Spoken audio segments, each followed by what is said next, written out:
it also like very quickly became like when I would see people's reaction, I realized I was onto something too, which was like, because people think that she's making work with me, and that's not what's happening.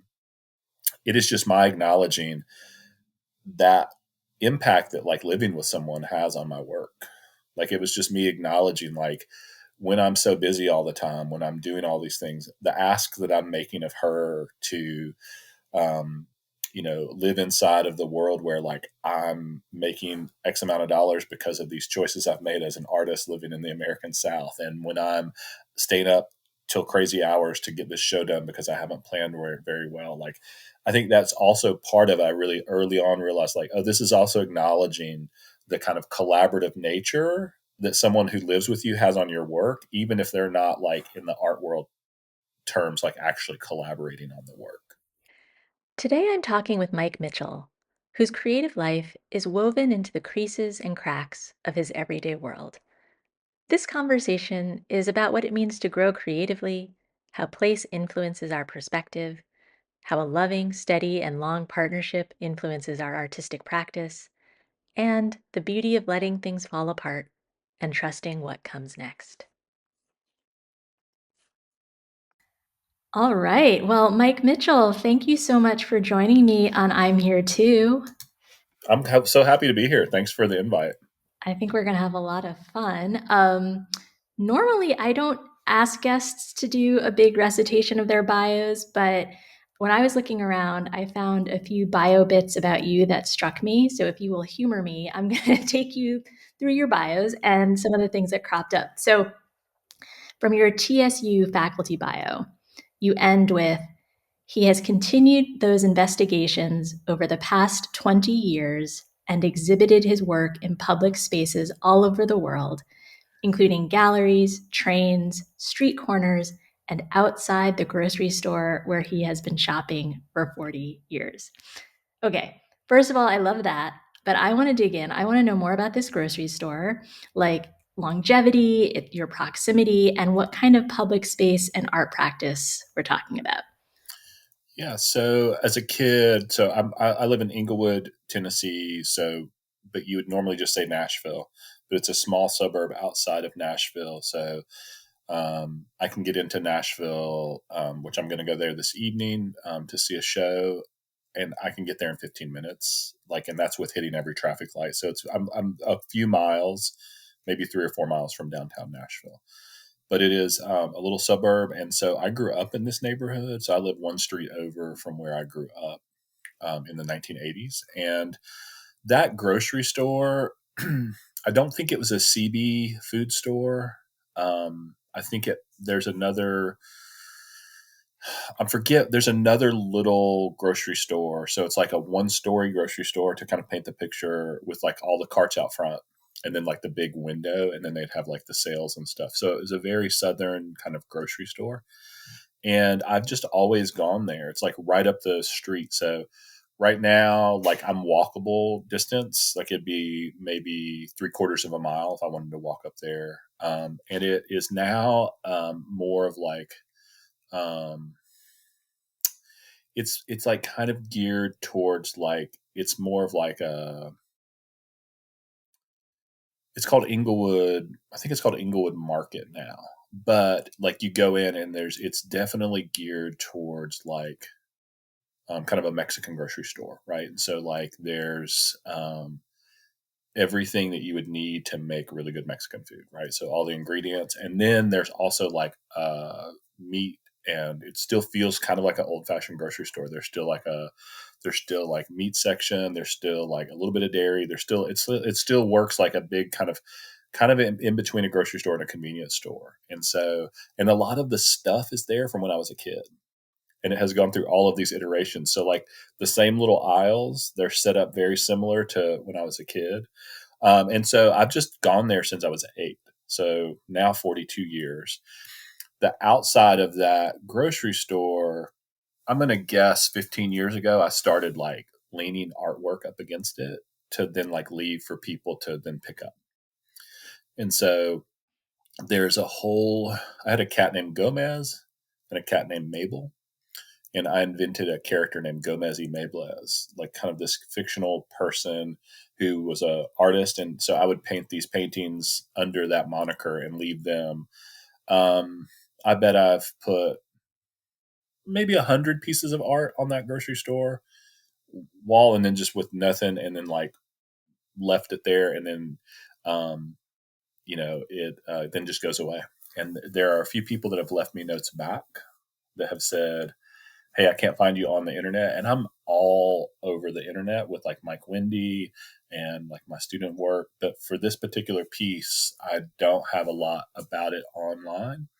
And there was something about wanting that to be kind of just this hyper local practice of people that went to that grocery store. So I've left painted bottles in my bio. There's this character named DJ Minimal. So I have for a while I had this character that was like kind of in between, like a folk art Donald Judd character, who just put stuff there. And so I just had different kind of characters that would lean work up against there, and I just loved that this place where I was a little kid, and then shopped in my teen years, and then in my 20s, in my 30s. I've never not been there at least once during the decades of my life. And now, like my kid grew up with that grocery store, going up there and buying stuff as well. So as a little kid, I saw Roy Acuff there. So Roy Acuff lived in my neighborhood. So for people who are country music fans, like Roy Acuff is like one of the founding members. Well, I don't know if he's founding member, but he was early on in the Grand Ole Opry. And so he's a fiddle player, the Wabash Cannonball. He's literally like considered one of the great fiddle players. And where I went to school in Austin P, there's an Acuff chair. So he gave a bunch of money to that local university for the arts programs, which is really neat. But I saw him as a kid at that grocery store. And my mom, who doesn't get starstruck, was starstruck. So we went up and like introduced ourselves. So it was just this really neat thing that I've just had this really interesting experiences at this local grocery store. And I just call it if you do hashtag yellow wall gallery, like as one word, yellow wall gallery, you can see almost everything I've ever dropped off there. So that is the grocery store indeed, the Yellow Wall Gallery. I love Yeah. that. Are And you Oh, go something ahead. that it just, on one side of it, they just built, they just took one of the walls is now gone. And so so I'm figuring out kind of like, because I would put it on either side of the walls of the grocery store. And one time I put these diddley bows, these like one string guitars that I built, and I saw somebody who works at the grocery store. I often never see, it's like you're putting this stuff out in the world, and um, I love social media, but I don't like this if I'm like don't like this kind of social media where I would be like watching you pick up the thing, so then I would feel good about it. Even though there's certainly ego involved in all of what I'm up to, but I'm just much happier like creating some magic for somebody as they pull into the grocery store to be like, what is this? But I was driving by one day and I'd left these diddley bows. Era, I mean, it happens everywhere, but these chairs had just get sat outside this grocery store to get picked up by the trash, and they just didn't get picked up, and so they were there for like months. And I sat these diddley bows in those chairs, leaning up against the wall, and I saw the manager walk out and shake his head and look, and thinking like, and he was looking around, and I thought, oh man, I don't like the idea that they would be mad at this. And then he just picked it up. He picked up all three and kind of played them, and then he was choosing which one he wanted, and then he walked back in the grocery store as it was happening. So that was kind of a fun magic thing to have happen, is to see someone actually experience the magic of picking up this instrument outside of the grocery store. So, Now, have you been unmasked as the person behind Yellow Wall broadly, or not broadly. There's a few people that know that have just pieced it together, but I haven't made any proclamation about that either. Like I haven't, other than I've posted like Yellow Wall. But I often will post how that I would post that that I was seeing it. So I'd be like, oh, there's a Gomez y Mabel at the Yellow Wall, and I would post that on my Mikewindy, just kind of. And I think people piece together like this is him doing this, but I never have said. I mean, I'm saying it now. but it's been a bunch of years, and so like enough people have pieced it together. Also, it's one of the great things. It's one of those little small projects where, so that Gomez y Mables work, there's probably around 200 of those pieces that have been over the last 25 years given away in and around Nashville by me just dropping those things off in different places. And I think I'm far enough away from it now. I haven't made one of those, particularly Gomez y Mables pieces, probably in 5 years, even though I've dropped more stuff off at the grocery store as like DJ Minimal or just leaned things up there like those diddly bows. So I feel like I can kind of talk about it, not to say that I'll never make work like that again, but there's something about that place being built that I have to kind of figure out, like, how does that grocery store stay in my artistic practice, or was it a great 40 years? 40-year run, that's pretty impressive. Okay, so let's dig more into this alter egos and ego altering, because on your website or on mikewindy.com, it has the subheader alter egos and ego altering. When did that become a declaration? I mean, I don't think about Mikewindy. I think about Mikewindy as being me. So that's my first name and my wife's first name, like lowercase and conjoined. But I do know that people see that differently because I'm signing my name differently than Mike Mitchell. But I have a character named Cowboy Conceptual who like wears like a wire cowboy hat that's like, it looks like Wonder Woman's jet. It's white. And um, he, for a while, was out in the world and would meet with people in their studios or in galleries, and he would play music about their work. And so, and then for a long time, Cowboy Conceptual was my kind of main Instagram handle. And then being a dad, it became the place where I posted skate videos, and it just kind of like I realized like I moved away from that and kind of just dropped that off as like it's this repository for like Joey and I's early skate videos from when he was a little kid. It just kind of got a little clunky for me because I was like I needed to move away from that. And then I'm actually in real time kind of figuring out new ways for Cowboy Conceptual. As you know, that's my email address. It also is funny every time, and it happens all the time when I have to say my email address like out loud in public to someone. They're like, it has become part of a social practice where they're like, "That's interesting. That's a new one for us, right?" And and so anyway, that started. I think I've always been fascinated with like pen names, Mark Twain, like all of it. I've just always been fascinated with that. And so then when I realized I could make some of those things up and I could invent some of those characters to kind of try out, I started doing that. So like Gomez y Mables is like a character, and then Cowboy Conceptual is a character. DJ Minimal kind of was a character that was short lived, but I also like that those things can come back whenever. Like just because I haven't worked on them for a while doesn't mean they have to be gone. They're still there, and they may never come back. But I also that allowed me to then think about projects in a way that was really cool.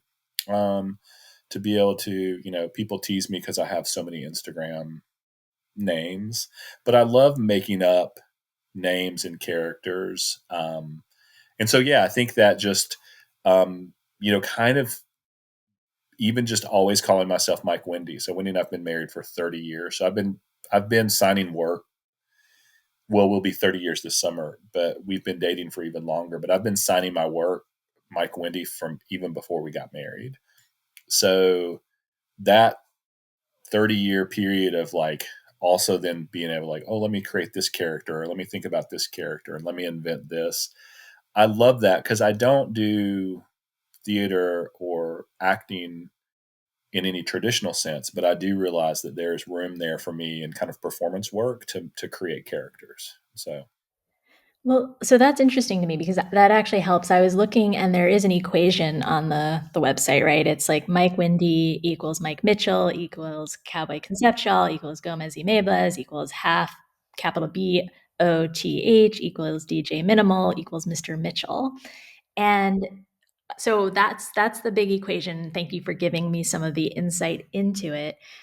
I really want to get into this part about Windy, your wife, though, because you actually start the section with, I have been in love with my wife since I was 14. We started dating when I was 15 and been married over 20 years. As a love note to her, I sign the art I make Mikewindy, always lowercase, and my name and hers conjoined.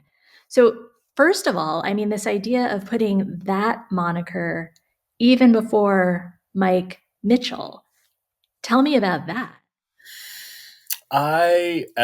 Just professionally as an artist, it, um, so I grew up in this little neighborhood. It's a super sweet little neighborhood.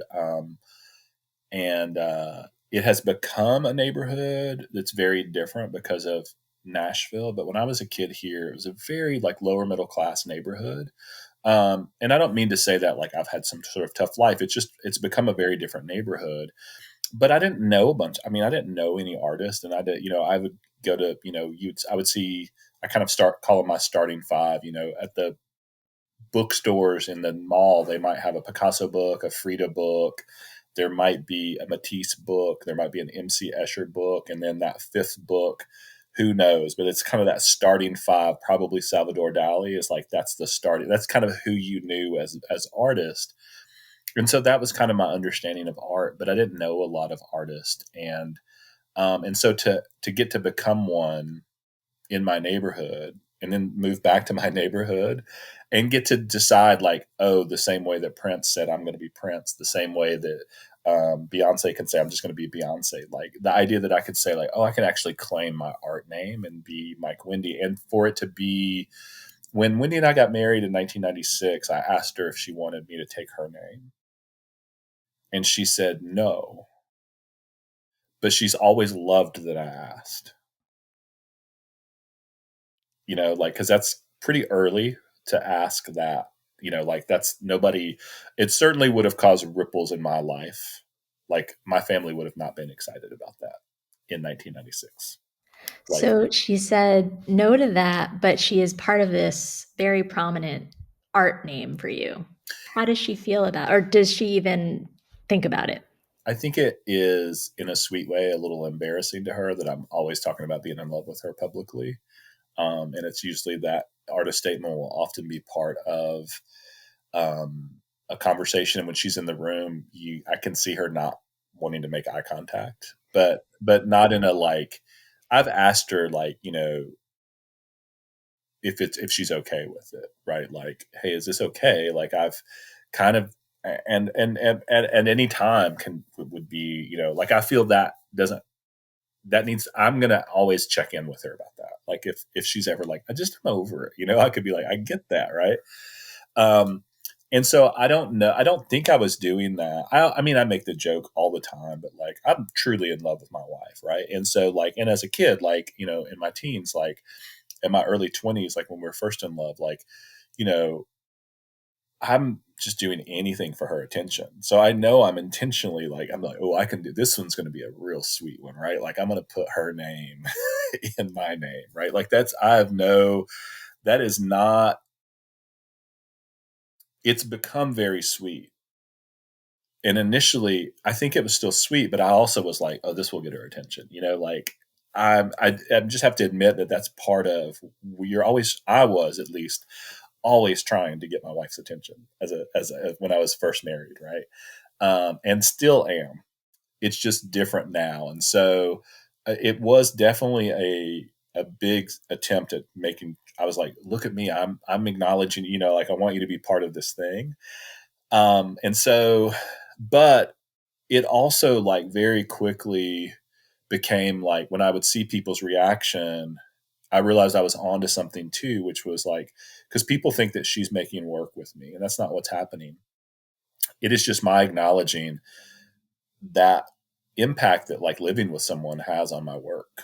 Like it was just me acknowledging like when I'm so busy all the time, when I'm doing all these things, the ask that I'm making of her to um, live inside of the world where like I'm making X amount of dollars because of these choices I've made as an artist living in the American South. And when I'm staying up till crazy hours to get this show done because I haven't planned very well. Like, I think that's also part of it. I really early on realized, like, oh, this is also acknowledging the kind of collaborative nature that someone who lives with you has on your work, even if they're not like in the art world terms, like actually collaborating on the work.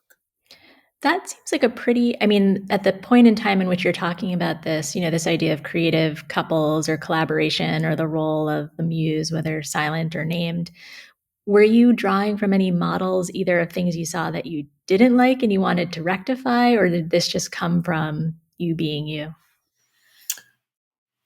I grew up in a really conservative church. Wendy and I both did, and so I think that's part of we were as we were moving as we were getting married, we were both had moved out of it, but very, very recently we're out of it. And so I think me asking if she wanted me to take her name. So a couple things. One, her maiden name is Spiro, shortened from Spiropolis, but it's Spiro. So it's Greek. And I'm like, I'm Michael David Mitchell, right? Like it's pretty boring, right? I have a super fun story about that from a kid that I taught about my name. But like, so there's a part of it where I'm just like, your name's cooler than mine. Like that would be fun to be like Mikey Spiro. Like that actually sounds like a detective novel, right? Like, and so, um, but I also I think was trying to just make sure to not just be falling into like this is what our marriage has to be like. And my mom and dad are both still married, and they've been married for over 50 years. And Wendy's mom and stepfather have been married um, for over like somewhere around 40. And so like we had really good models of relationships, right? And so it wasn't like well, I don't want to be like Richard and Cecilia. I don't want to be like Ken and Mick. It wasn't that sense of that. I just was like, like it felt, it's like the 1990s, like it felt like the things could be different. And I just wanted to check with her. And so, and then I was also starting to pay more attention to the art world. And so there's like Jean Claude and Christo. And so there's like, I was seeing those kinds of things where there were people that were working in units, and realized that just because she wasn't making any of the stuff with me, I could still make that thing happen and could claim that. And it's honestly been one of the more creative things I've ever done. Like you can see it opening up people's brains. It's also, so I just got to talk with a group of students at Western, and I think that Western Kentucky University, and I think that one of the things that doesn't happen a lot in art world is that people, at least for me, like people weren't talking about relationships a lot. And so I like being able to stand up in front of a group of kids as like this big, old white dude, right? To those kids, I'm like old. I'm 50. I'm cis. I'm 6'2". I'm 270 pounds. And I like to say something super sweet about claiming my wife as part of my name as a model for saying to those young women and young men in that um, audience that their boyfriend, girlfriend, right?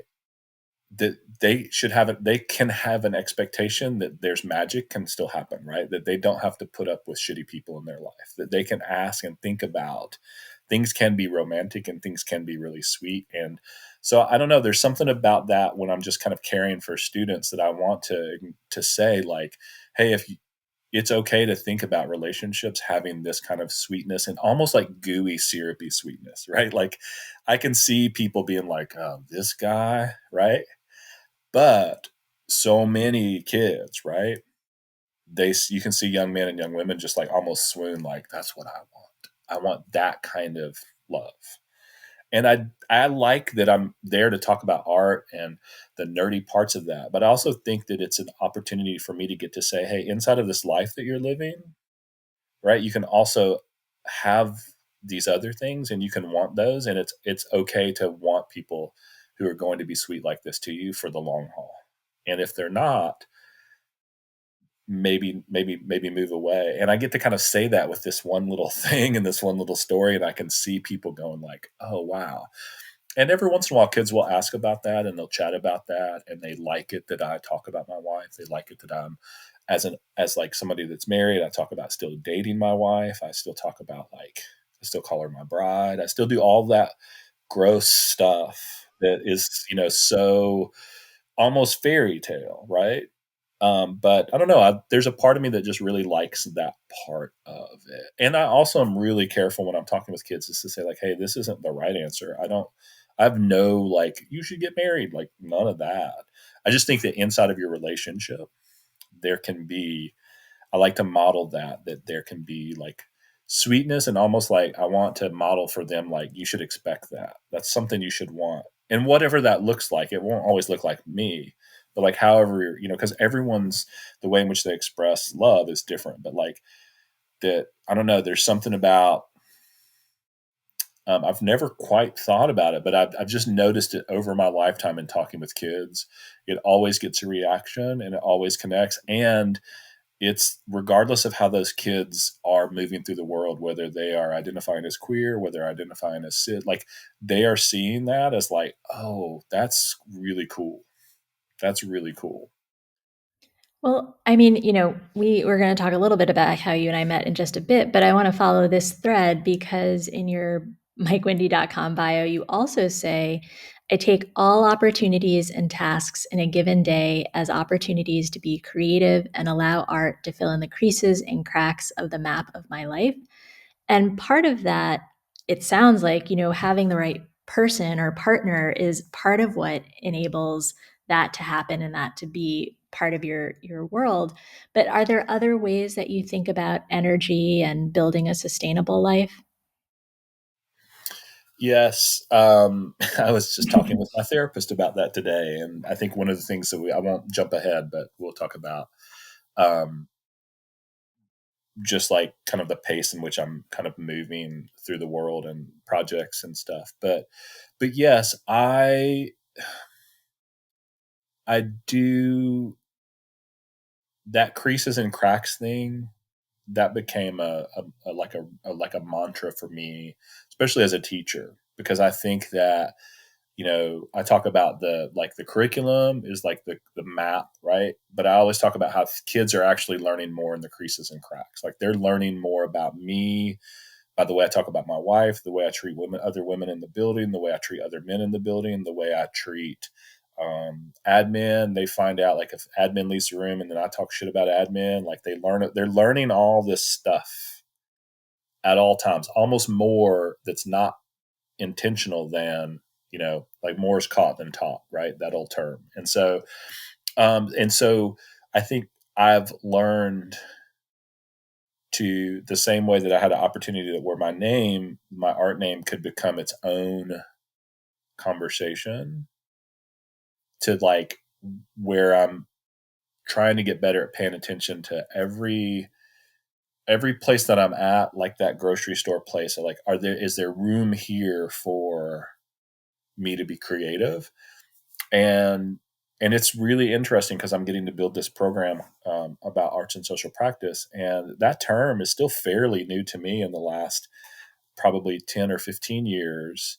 And then I'm realizing like I've been a social practice artist my whole life. And so when I played basketball in high school, I made these little charms, like these little things. And it was a risk. Like I didn't know. And I was around just the sweetest group of boys as a player.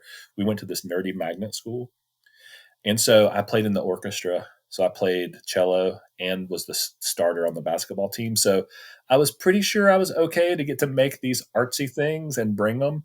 And I held out my hand and they were these little leather things. And I'd done this little wire and they were supposed to fit on the end of your shoe. And I had a little secret thing where you could shape them and it would spell Wendy's name, but I didn't tell anyone that. They were just these little, like, almost looked like a little onks kind of thing. And I just knew that they would be, I kind of instinctually knew it'd be good for team. Like the team, like if we were all wearing it and we all decided, I didn't tell them, I was like, what shoe? And somebody was like, left. And so I was like, cool. But when I held them out of my hand, they were just gone. Like they went away like that. And I was in my head, I remember thinking like, oh, these are all like dudes. And like they were so starved for like creativity to make our plane. We had to all wear black shoes. They were excited because the wire that I used was this telephone wire that I'd gotten from my uncle that worked for the local telephone company. It was all different colors. And so everyone was picking a different color. It was just really a fascinating thing. And so all that stuff kind of stacking up, I just started realizing like anytime I could be a little out of left field, people tended to enjoy it. Minus a few teachers that like thought I was being the smart ass or, that, and I was sometimes, but I sometimes like I would write backwards in church to make it not so boring. Because I'd heard that Leonardo da Vinci wrote backwards and then to like, and so I taught myself how to take notes backwards. And I remember doing that in a class and the teacher thought she was so furious about that. And I was saying like, oh no, I do this at church too. Like my mom and dad know, like I'm not being smart aleck. Like it just helps me pay attention. And it does make your brain pay more attention. And she was just not that interested in that. Because I was so much of a class clown that she couldn't separate. Like she just thought he's invented this funny little thing to do that. So yeah, I think I've just always looked for those moments to be myself. Because I hated school as a kid. I'd look outside and be like, what are we doing in here? We could be out there. And so it's really ironic that I've chosen this life of being an educator. And people are like, and I go, yeah, but my classroom doesn't look like any of those classrooms that I hated. Because you have like a skate shop too, right? In Right. the class. Well, not in the class. Is it in the classroom? Adjacent to the classroom? I've gotten a new space and it's actually it's been in my office for 2 years and now it's in the classroom. And so in the middle of class, kids will pop in and just and I'll just kind of tell them because it's a big enough space and they just start building skateboards over in the corner. And so I have it set up to look kind of like a skate shop. I really wanted to feel for those kids who are at TSU away from home. I wanted it to feel like a skate shop experience as much as possible. So yeah, so my classroom is not a boring classroom that, I like creating a space that kids want to be at as opposed to a place where they're like, what are we doing in this room? I think it's not a quote, but an idea I heard recently that was very helpful to me was if you want to inspire others, you have to be inspired yourself. And it feels like you're kind of bringing the kind of place, the kind of atmosphere that you want to be in, and thereby sort of extension, people feel permission or understanding that, like, yeah, this is a place where we should have some sense of play, even with rigor built in.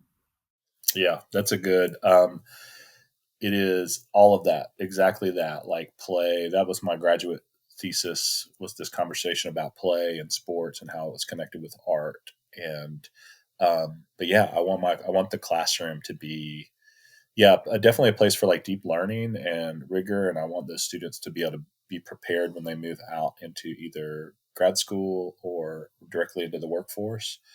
But I also want them to remember, like, man, that room was unlike any other place I've ever been. And I'm really lucky because I have a space now at TSU. I've kind of been in between rooms, and we don't, our department, very few people have like, this is their room. But because I'm getting to build the arts and social practice program, a space opened up because somebody left. And so it's a room that has three like smaller offices connected. So I'm now calling it the Center for Arts and Social Practice. And then I've just gotten permission from my professor who I had at TSU, Dr. Nina Lovelace.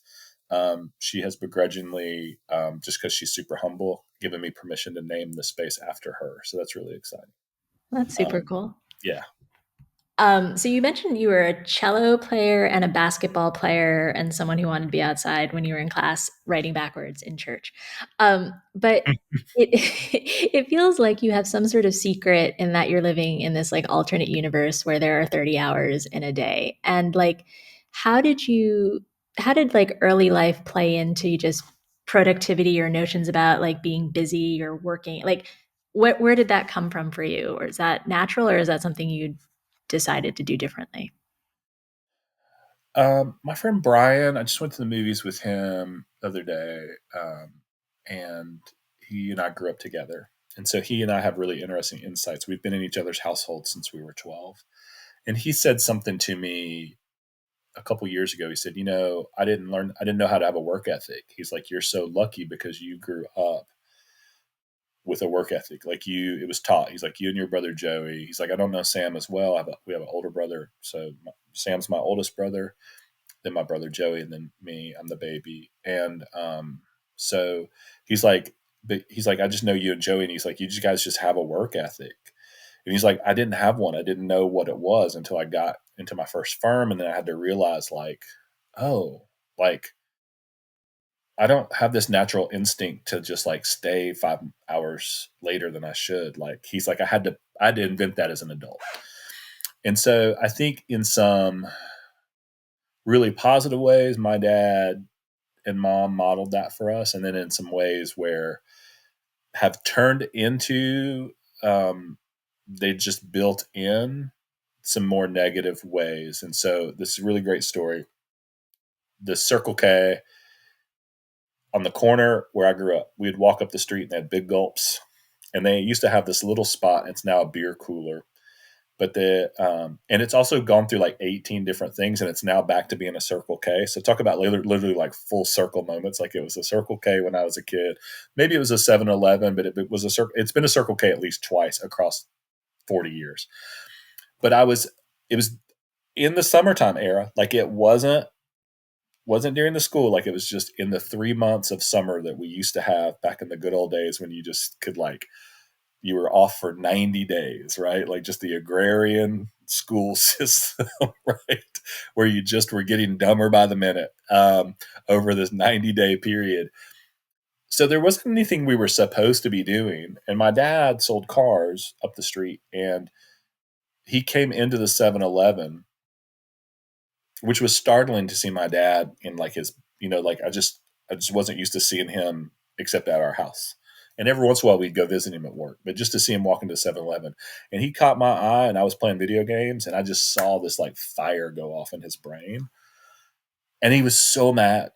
And I understand it now, like that if I had to do it again, like my dad and I would never have any words. Man, I would have just done like, I would have gotten up and done 2 hours of chores. That would have been very easy because my body didn't hurt. Like I know what to do. Like I would have just been able to just do those 2 hours of chores instead of watching stupid TV, and would have made him so happy. And then I would have known exactly when he was getting home from work. And I would have been just outside pushing the mower when he got home from work. Even if I'd already cut the grass, I would have left like 3 strips. Like I would have just known how to be around instead of him. He had been at work probably for another 12-hour shift in the 80s when selling cars was like this real crazy, like up or down. Is he going to be able to afford all the stuff? And so I know that it was just like, he saw us and his brain just kind of was just like saw red of like these kids. And he probably felt mad at himself for like, how have I not taught them that they don't need to be up here at the Circle K, just putting money into a machine. Like we're just literally giving money away. And he just invented all of this stuff for us to do. So there's a pile of wood out there and there were nails in them. He's like, I want all those nails out, It's like, so we were just like, so he just, and to me, like I wouldn't want him to do that again. Like it was like, he didn't say to us, hey, it's a little frustrating to walk into the Circle K and see you guys just dumping quarters into the machine when the yard needs to be mowed, and your mom's at work and you could come home and you all are old enough and you could make dinner. Like instead of being able to kind of communicate that, he just got mad at us, right? And I love my dad, and even if he hears this, like I hope he hears me say, like, I know he wouldn't do that now, and I also totally get why he was so frustrated. And he also, I have the advantage of having him as my dad as opposed to him having his dad as his dad. And so he was another layer of more just aware in the world. And he also did a really odd thing as an 80s dad. Like he always hugged us and told us he loved us. So I have to remember, and I'm in that phase in my life. I don't know if you're in that phase where instead of worrying about the 12 things my dad did wrong, I'm starting to focus on the 1,200,000 things that he did right.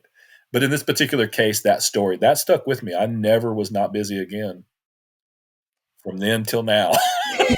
Well, you're definitely busy now. I mean, I guess what I'm hearing two things. One is that you're now able to see that there was a work ethic, like a mindset that he was looking for. And there were some specific outcomes he was looking for also, like the lawn had to be mowed, Yeah. but he was giving you also a lot of outputs in sort of a way to bridge those two things, right? It was like, let me make the list longer, longer, longer. So you're just busy, busy, busy. Maybe you'll get the lesson over here. Maybe Hmm. you'll get some stuff done. And I think for me, that's something that people, I think particularly, in this sort of generation that we're in, there's this straddling of how do you work smart? How do you focus on outcomes, right? Like I grew up in a time when the law firm, you'd have the like mug of warm coffee and the jacket on the chair so that if the partner walked by, they'd think you were still there versus what do you want me to get done and how long do you think it will take?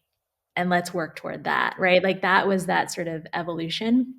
Do you see that happening as an educator? Like, do you ever run into sort of generational shifts, or do you think it's more just people are brought up where they're brought up and they learn? Yeah, I can't quite tell if it's generational or not. And I am probably annoyingly like positive about kids, right? So when people come to me and they'll try to, which I know you're not doing right now, but other people will say like, "Man, kids these days," and I'm like, "Are better than us?" Yeah, man, they are. They're like, "What?" And I'm like, "Man, just look at the data. Look at teen pregnancy. Look at alcoholism. Look at like violent. Like, if you look at any metric, like my generation is quote worse than this group of kids." Right? Like it's just so it's like let's just start there, and supposedly we were worse than but it's one of those things where it's like, so I don't know if it's about generationally, but I do know that I've gotten to teach several thousand kids, right? A couple thousand. I'm definitely in the probably more in the 2,500 range now, and I've intentionally in some ways and then accidentally in other ways have this very wide group of things. So I've taught in like a little tiny town in Florida. I ran an after school program in a city that was mostly black and white, about half and half, but all those kids were poor in a town of about 600. And so that's rural Florida. Then I taught at a private Catholic school here in Nashville. I've taught at big public schools here in Nashville. I've taught at Flagler College in Florida. So when I was working with those poor kids in the daytime, I was teaching like rich kids at night in this sculpture class. And yeah, I think that you come across, there probably is some generational stuff, but I just know for me, kids who have to have a job, and it's that, so if you put them at the primarily white Catholic school, kids that had to have a after school job, whether that kid was rich or not, if their parents said you have to have a job, and then a poor student at a mostly black school that I taught at right before I worked there, those kids that had jobs, those two kids had more overlapping Venn diagram than any kids I would teach, because those kids knew like a responsibility in a way that kids who didn't have any responsibilities didn't have. And so to answer your question about like, I think it's much more situationally, like ways in Mhm. which kids are coming to us. And so like a kid that comes to us where we would think in our brain like, man, that kid's had a really rough time. They've like raised all their younger siblings because mom or dad wasn't there. Like that kid's almost always fine in school. She's like, yeah, this little thing. Like I have a kid right now at TSU, and I was telling her my son's taking 18 hours, and she's like, yeah, he should. She's like, I've always taken 18 hours. Like, what are you doing here if you're not taking 18 hours? And students around her are looking at her like, you take 18 hours? And she's like, what are you taking? And they're like, 12. And she's like, that's embarrassing, which is so fun because like I can't say that, but it's great to see this like really cool. She's impossibly cool. She's a senior. She's a psych major, but she's also has a minor in this other thing, and she's also involved in an organization on campus. And so it's like it's really neat to see her go like, "What are you doing here?" Like you're not taking 18 hours. She's like, if you think about it, that's how long high school was. She's like, high school was like 8 a.m. to like 3 p.m. So she's like, you just take 8 hours of classes a day. It's so simple. You're already built for it. And I'm just like, it's really neat. So I mean, I think there's some generational stuff. For me, what I'm noticing generationally is just like communication. And the hardest thing I'm trying to convince kids to do is to say, like, there's no such thing as like homogenous communication. So, like, you're expecting me to communicate the way you want me to, which is changing, by the way, pretty quickly. So, like, you might start the semester wanting me to send you a DM on this, and then it's like, it's changing so much. And what I'd like to convince you of and invite you to consider is like, you're going to move into a workforce where you think that you get to pick the communication, and your boss, she's the boss. And so what you have to do is find out what she wants to do. And she may like Slack, and you may be like, damn, I hate Slack. It's so, but if she likes it, guess what? It's just going to be an easier road if you use Slack, right? She may love email. Like, so you're moving to a world that, right, where you're like homogeneously generationally, like as students, and you're moving into a workforce. And especially a lot of my students who are going to be designers, it's like you're the boss of your business, but you all client based. And so you're going to try to tell your client how to communicate to you. And it's like, that's not going to go well, because they're going to want you to communicate the way they want to communicate, because they're already offering, giving up all this power to you for this creative part. So that part, the generational part, that like expectation that we as older people need to meet them. I'm trying to convince them to go like, if you just make this little subtle shift, I was like, ultimately they're all the same thing. Ultimately, email is still magic. It's unbelievably magic that we can email someone. And so the idea that you're saying that it's old fashioned, when in fact, in the history of the world, that's still brand new, right? Like it is, what's the word for it? Like in geology, it's like geologically instantaneous. Like anything that's younger than 10,000 years old is geologically instantaneous. So the idea that I'm using something that's old, I'm just trying to. That's the generational part I get into with them, is to just try to urge them to, you know, um, to move. I'm also weirdly sometimes more technologically savvy than my students, of which I say, hey, y'all, this is not a good thing. You cannot move into the most sophisticated moment in the history of humanity in relationship to technology and have your 50-year-old professor be more technologically savvy than you are. Like that's a tough Well, one. I want to talk about technology because so you and I met because you saw a comment that I made on Jerry Saltz's Instagram, geologically instantaneous, I think social media is. And I made a comment about my wife, Hillary. So you and I share that in common. We love our people and are not ashamed to proclaim it. And that feels like, a productive kind of social media usage, right? Like you were following somebody who's posting things you care about, you're noticing others in that sort of space, and then you're reaching out to connect and make like a real life connection. But there's that flip side, right? Where social media also, people are incredibly lonely. They're convinced everyone else is living a better life. They're unsure. They're depressed, right? As an educator, an artist, a parent, a podcast host, right? How do you think about social media in terms of protecting yourself or others you care about from those less savory effects? So I will be getting to do my second keynote in November. So I'm going to get to go to Oklahoma to their Art Education Association for their fall conference. Last year, I got to go all the way out west into Washington State. And so I say this in front of educators. Um, and I had qualified and say, hey, listen, some of you all in this room, like social media is antithetical to your mental health. And so you can stop listening for the next 30 seconds. This is not for you. I'm not trying to convince you to get on Instagram or TikTok or to create a Discord chat or to get on the LinkedIn. Like trying to I'm not trying to convince you. Like hopefully you're working with your mental health care professionals and you're working on that. So I'm not trying to convince people where it's like truly, truly part of their is bad for them. But I was like, the rest of us, we're the adults in the room. And if you just point at kids and go, man, y'all on your social media thing and you this, and you get to then take yet another level for these students that we're often serving. And I don't care how rich the kids are in the room. I don't care. You do have the privilege of age for them, and you have the privilege of like all the wealth of knowledge that you have. And for you to tell them, I'm going to use this other part of my privilege where I get to just not be on social media and it has no impact with you socially. Whereas those kids, if they just step off of social media, it actually has IRL impacts in the way in which they might date, the way in which which means they might find a partner in the world, the way in which they might be able to manage their loneliness. Like it actually impacts their lives. And so for us to just as educators, if we can handle it, not try to find a way to model using social media to at least get in there and roll up our sleeves and fail over and over again. along with them. Because otherwise, what we're telling those kids is like, hey, sorry we fucked it for y'all, but good luck, and I'm out. And I don't like doing that for kids because we do it to them too many times already to tell them, like, oops, we did this thing and then on this other thing. And so for me, I try to make sure that when I'm looking into social media, that and I fail all the time. Wendy's going to hear this, and I just need her to know, like, I am addicted to my phone in ways that are unhealthy.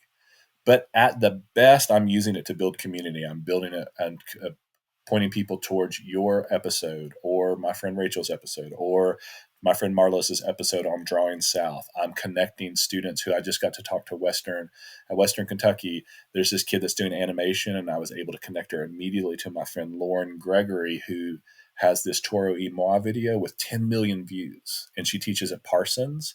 And she was like, dude, just tell her anything she needs. I'm at her disposal. And the idea that through Instagram, I could connect a young woman doing animation with a woman who's about to have an exhibit here at the Frisk Museum of Art, who's like uppercase successful in the art world, like that's magic to me.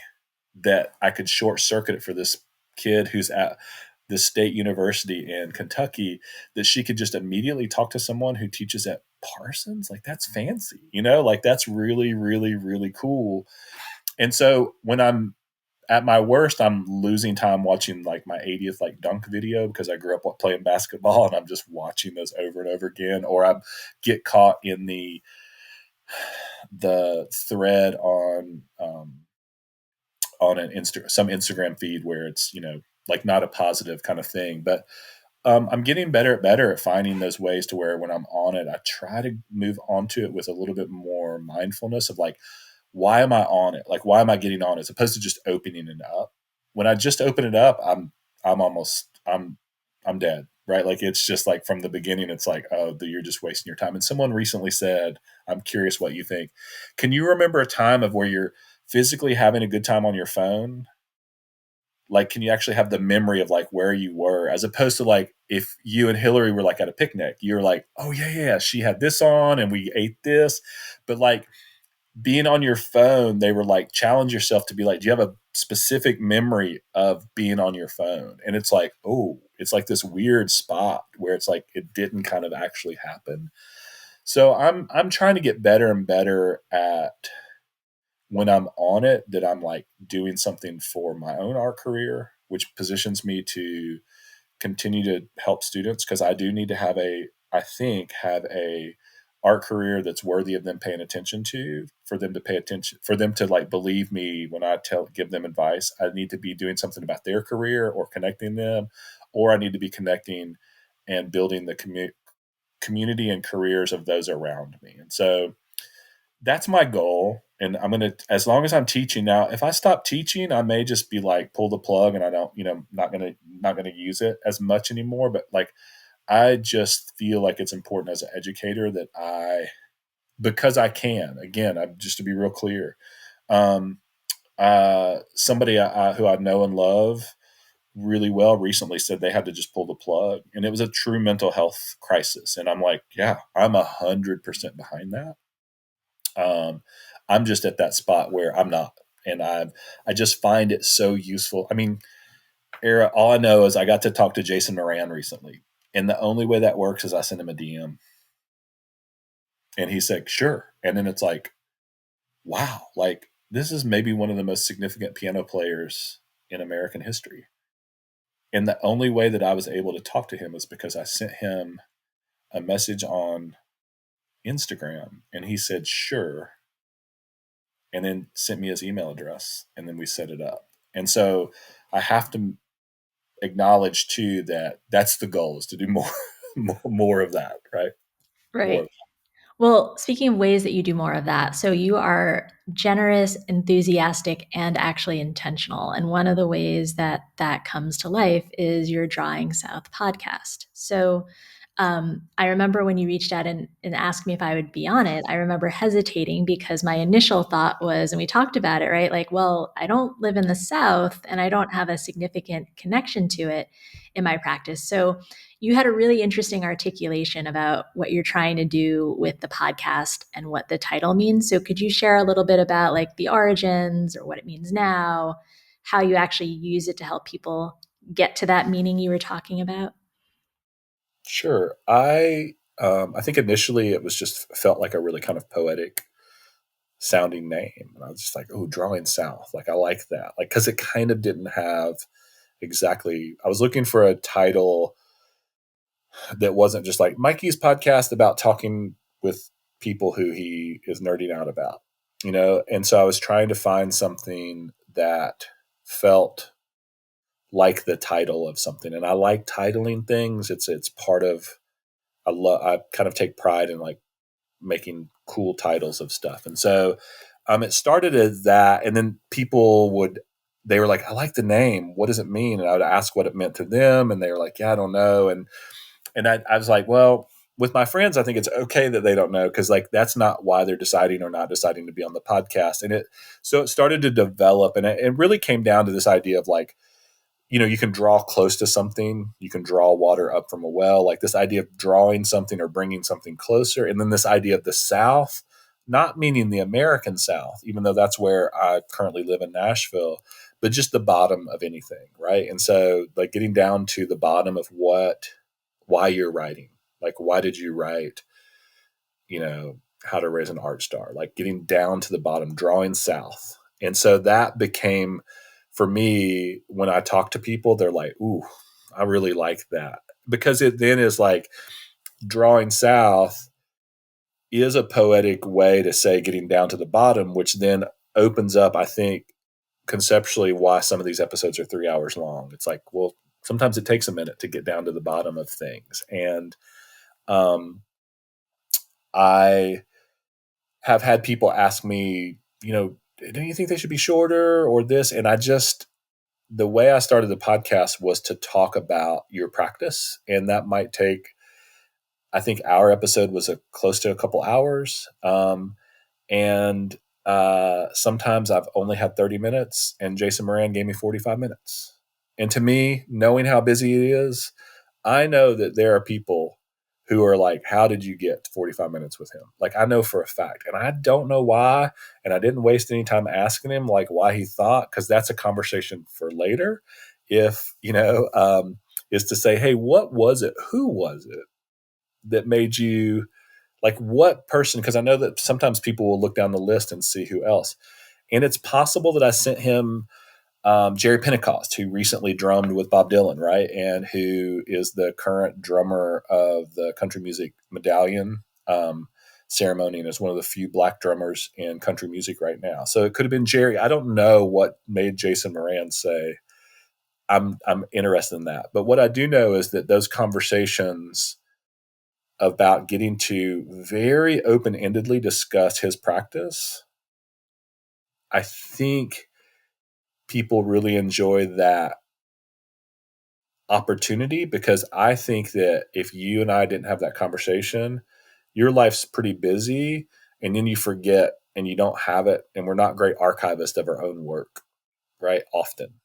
I think some people are pretty good at it, but even still, like having an extra 2 hour conversation about where you were in 2024 or 2025 is going to be a gift to you 2 years down the road, 4 years down the road, 5 years down the road, 10 years down the road. And so to me, that that getting down to the bottom of it, and then recording these and having them be however long they need to be, um, we're I'm coming up on.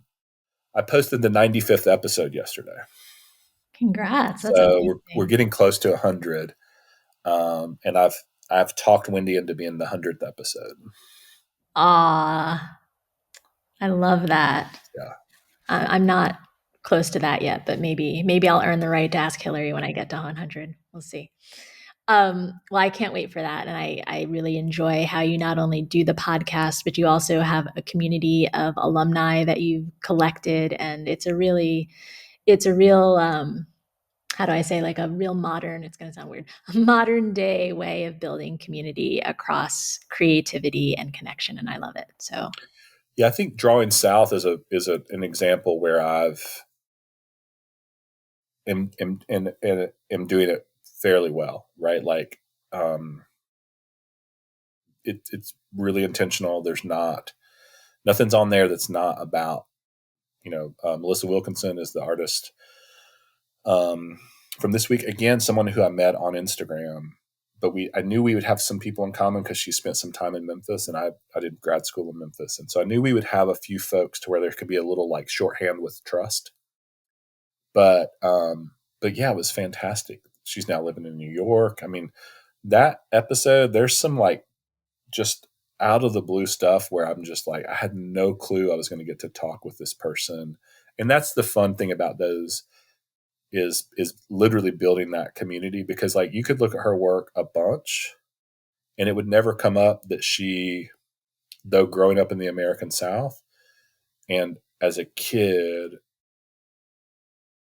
who identifies as gay, in the way in which she saw church, that there's no way you would see her paintings and know that she now, an interesting part of her life is she's now a pastor's wife. So her wife is a priest in an Episcopal church. And that conversation, like it was important, like it came up. I didn't know that. I didn't research that. And it was able to just come up in this conversation because we talked for a couple hours. And then she was like, it's such a generosity when people share those kinds of things and the ways in which that then opens up it creates an opportunity for me, because then I have yet one more experience. And so when kids bring things to me, I just so rarely surprised, because I've just have had so many people share with me things. And so when a kid tells me something, they share something, that I'm like ready, or I can go like, oh, you know who you should talk to? You should reach out to my new friend, Melissa, right? Like, or you should talk to, and it's just such a, like getting to have those conversations is such a, it's just a lottery. I just can't believe how lucky I am, and that we all are paying into it. Right. Like, and so that's the other part that's really, it's you and 94 other people's generosity of saying, I'll give you 2 hours of my time. Like on paper, if I just had to sit out and go like, I need to get 94 brilliant people, 95 brilliant people to commit 2 hours, that's impossible. That's just too big of an ask. But when you start it the way you're starting yours now, with people and then branching out, like it just, then the next thing you know, it just starts happening. How many episodes are you at now? I think you'll be maybe 9. Well, tomorrow will mark 8 being released, including one sort of short mini thing. But you're right. I mean, my dad asked me in August when I said, "Hey, I'm going to do this." He said, "Well, what's your goal?" And I was like, "I don't know. I'm just going to do it." But I said, "Maybe I'll have 10 by the end of the year." And it's almost like you set that intention. It's like anything else, right? Your energy then goes toward, this is the thing I've committed to. So like, what in my day is leading to that? What am so And I think once you're at 10, that's such a significant, like that's so many. And are you editing? Like, will you take out when I cursed earlier? no, I will not. Sorry about that, by the way. I didn't know if I should have asked beforehand. No, it's okay. I think our audience will be mature enough. I'm basically doing as much of a long take as I can. Yeah, that's how the second I start thinking about editing, because people ask, hey, you could take that Jason Moran one and like, that one might be not actually be like more of the model. They could say like, oh, you could take eras and you could get it to 40 minutes. It's not why I'm up to them. Yeah. I'm going to start writing about those, and that's where I'll do some editing. I might take yours and write about a thing that you said, right? Like this idea of you talking about being a plotter versus a sprinter. And I might go like, oh, cool, Era's the model for that. And then when other artists start saying that, I'm going to put them in that like pace. There's going to be a column over here for like how artists pace their practice. And I might use you as that example. And then you might start getting collected in these other groups. And so when I'm trying to write a book, which I'm starting to think about doing for Drawing South, I might edit then, and you go like, okay, well, Era's going to be in this chapter about pacing, or Era's going to be in a chapter about supportive spouses and how important that is. Like I might do some editing where you only get one look and then tell everyone, if you want to see more, go and listen to Era's episode, right? Like there's a ton there. But like for the episode, it's for you, it's for me, and it's for future critics to then when they reach out to you to do another podcast about asking you about your 10th book, they have this conversation where they're like, oh, in 2025, and this is 2035, you said to Mikewindy this, do you still feel that? I just believe it to be true. Like I do think that people are going to come looking in your work. And I'm excited to get to like to be somebody that helped you slow down for 2 hours and talk about it.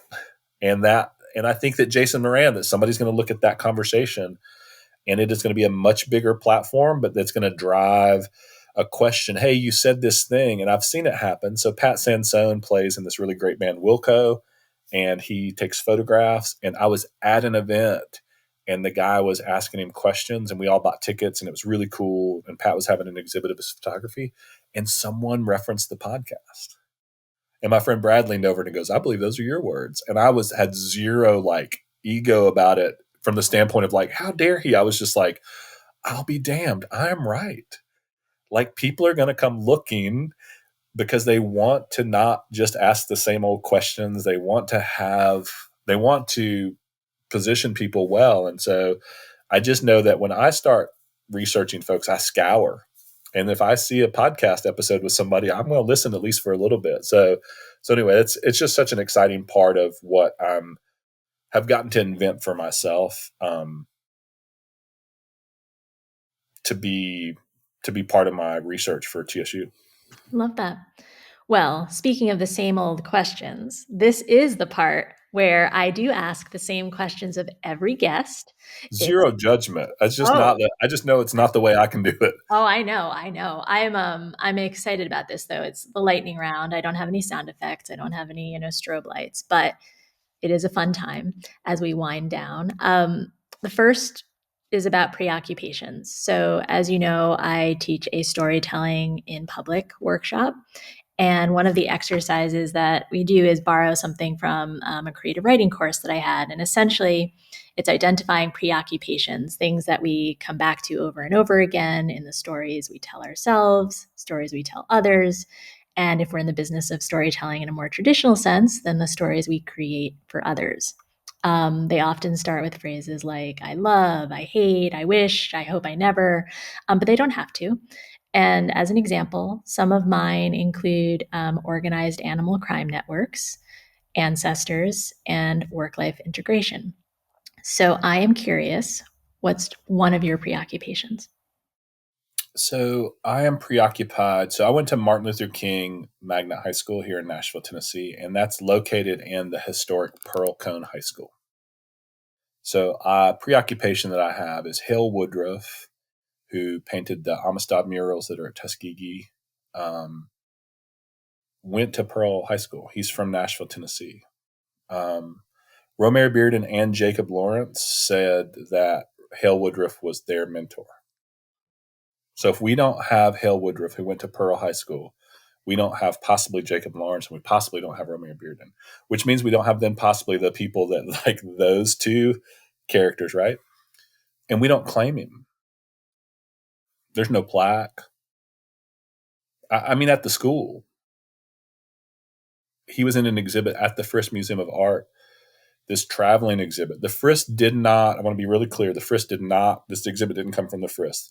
It was an exhibit called Southern Modern, where they were looking back at modernism and like parts they missed. And part of that was people of color who were painting, but part of it was just people from the American South who were also making modern paintings.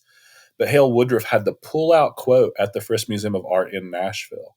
And under his painting, it said, born Chicago, died Indiana. And it didn't mention that he went to school a mile away at one of the most important black institutions in the history of America.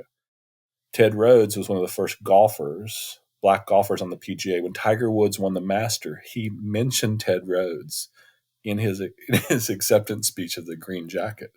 Ted Rhodes went to Pearl High School.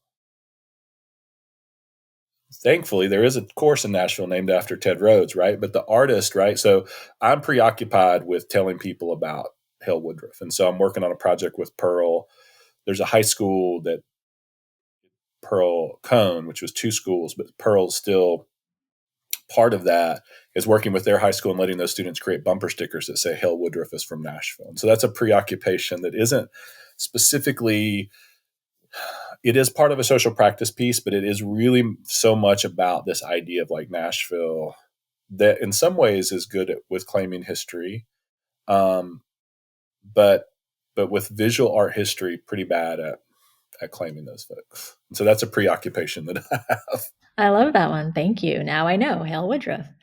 Um, Superpowers. So, one of the reasons I love doing this podcast is learning what makes people unique. We all have something that we're really good at that people seek us out for, that makes us stand out.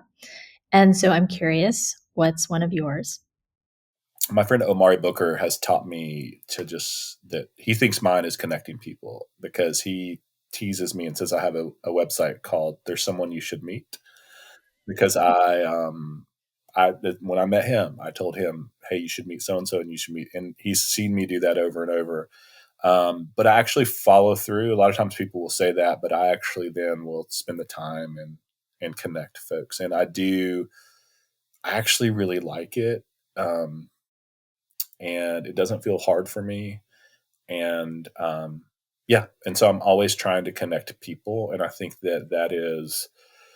I know for you know a kid. I had a fourth grader recently reach out to me. So her mom, Tasneem Tewagbola Yemu, said, "Hey, I'm thinking about going back to school." And she's like, "Cool, you need to call Mike Mitchell."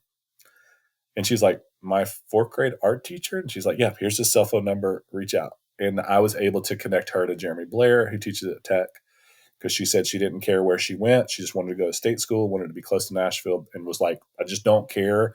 And I go, "Well, that's easy. If you don't care where you want to go, you just go with Jeremy. He's the best. He has the best art education program in Tennessee, in my opinion."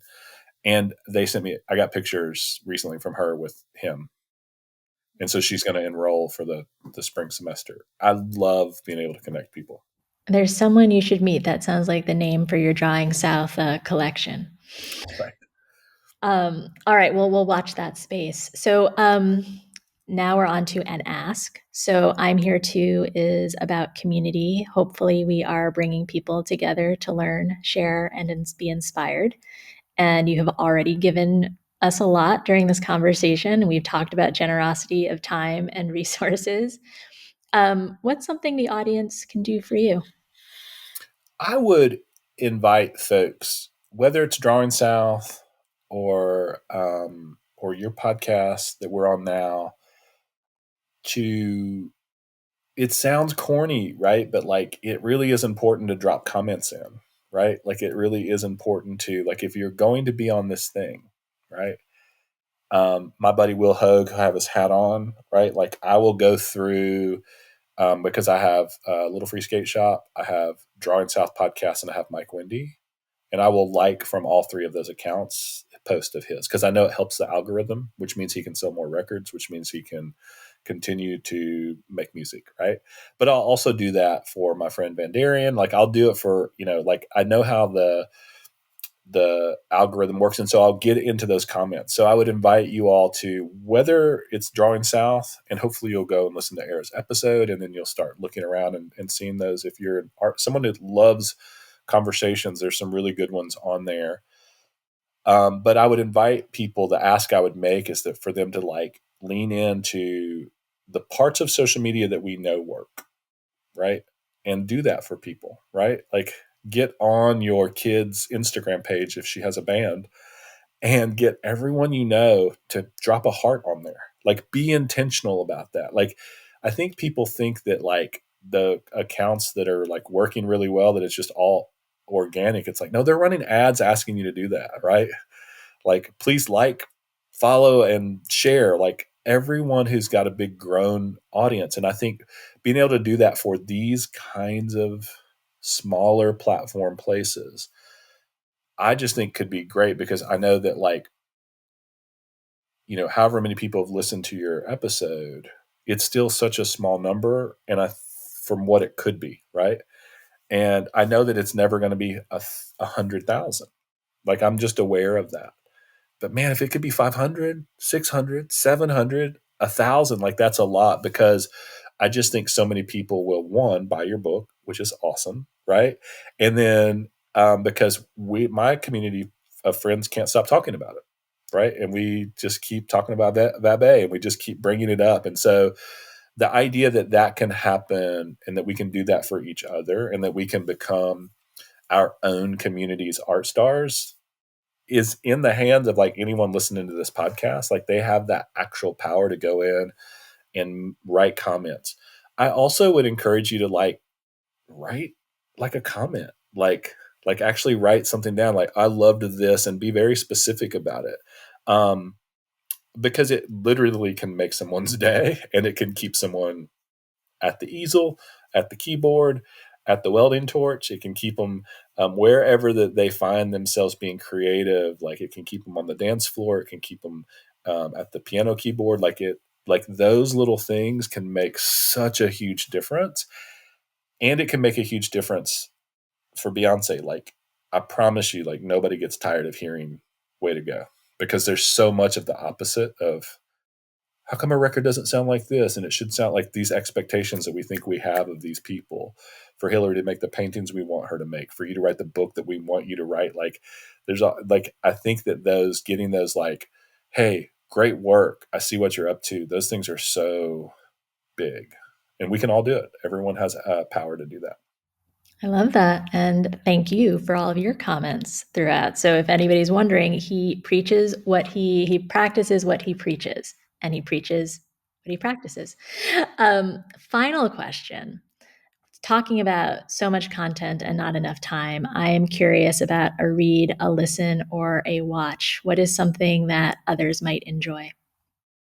So Slow Horses is just like the greatest TV show that's ever been on TV. If you're not watching it, I mean, if you don't like that kind of show, I totally get it. I'm not trying to convince you. My wife taught me a long time ago. We were going to watch slow paced, deep, rich stories. We were going to watch PBS mysteries.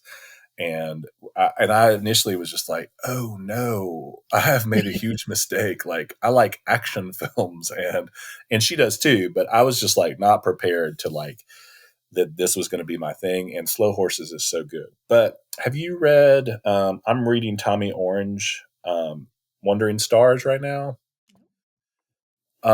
He is he wrote There, which was like a New York Times bestseller. Um, and and let me see real quick.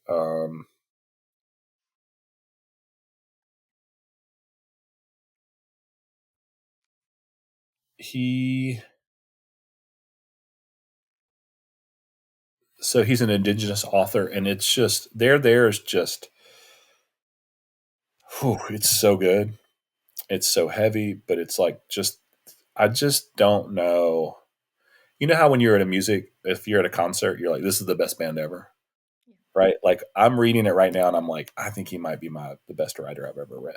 And it's like, but Wandering Stars is what I'm reading right now, and it's just I'm learning so much. I'm learning a lot about like so he all of a sudden I've lived in St. Augustine, Florida, where the fort was, and I didn't know this history about the Indian schools under Roosevelt. And so like it's a novel, but like it's just you could fill up Nashville with what I don't know about like indigenous culture. Like I grew up in a public school system, like it just wasn't talked about very much at all.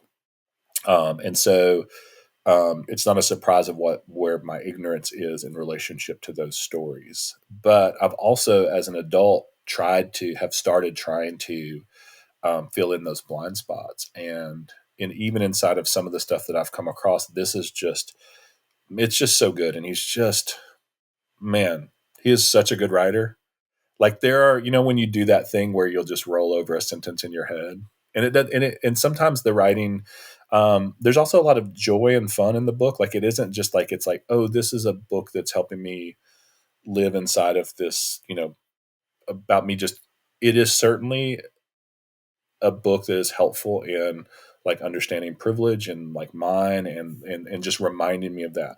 It's also just a book about hip hop and blues and rock and roll. Like it's like the characters are like one of the characters loves MF Doom, and a lot of these folks are in Oakland, California, and it's like it's interesting because it pushes around like where I've put Indian kids, Native kids, Indigenous kids, like in my brain. It's like I've put them where the world's told me they are, right? So there's just been a big quilting exhibit in Nashville, and knowing that like there were, you know, Ruth Asawa when she was a little girl, she had to go to one of the internment camps, and so like I know where those are, and my brain's put them wherever history's told me, and it's just like, well, those kids, people can go everywhere, right? And so anyway, it's just this really lovely book, but there's also just really funny stuff in it, and he just is, man, Era, I just can't tell you how good of a writer he is. It's just so, and I love it when you come across. He's as good a writer as Slow Horses is a show. There we have it. Well, I'm sold on that then. Dare I ask the music guy a listen? If you don't know my friend Will Hogue, he's a great listen. Gabe Lee was been on the podcast, and he's an artist here in Nashville who's fantastic. But if people don't know, I just assume everyone knows Rhiannon Giddens. Do you know her work? Was she, well, ask, maybe I should ask Cowboy Carter, was that she mentioned around? So she plays banjo on Texas Hold'em. Okay. See, I She was in the Carolina Chocolate Drops, and with Dom Flemings, and they won a Grammy for that record in 2000, like I don't know, 9 or 10, somewhere around there. I might have my dates wrong, but if you don't know Rhiannon Giddens' work, man, it's just, and she has a PBS show now.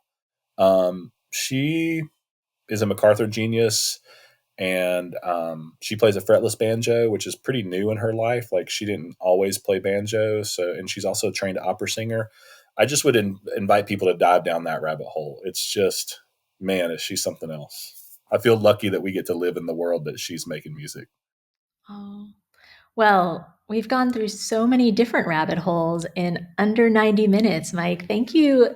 Thank you so much for joining me on I'm Here Too. It's been a pleasure to sort of return the podcast favor and have you on as a guest. You were such a gracious host. So thank you for setting an example. And I'm looking forward to continuing to keep up with what you're up to.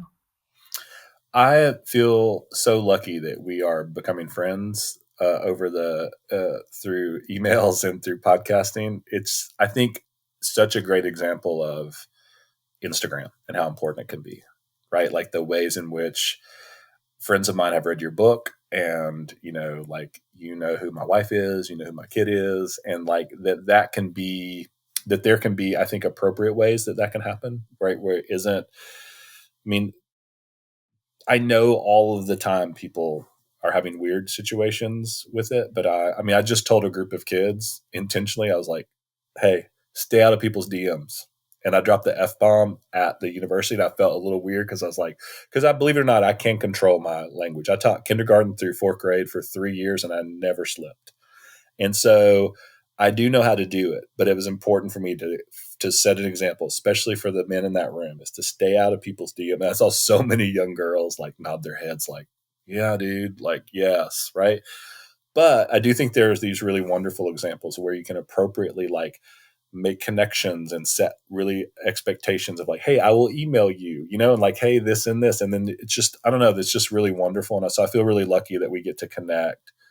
And then hopefully connect lots of other people through getting people to go and listen to your podcast, but also have them listen to you. And I'm excited about reading your How to Date a Black Girl is going to be on my is my kind of like my Christmas read area, because it's like that's when I'm going to have some time when things kind of calm down. And then so I'm really excited, and hopefully you have another book that you're working on. All right. Well, here's to the next conversation, Mike. Thank you so much. Well, that's all for this episode of I'm Here Too. Thank you all so much for joining us. I hope that you enjoyed our conversation. Please remember to subscribe so that you don't miss the next conversation. Thanks for listening, and we'll catch you next time.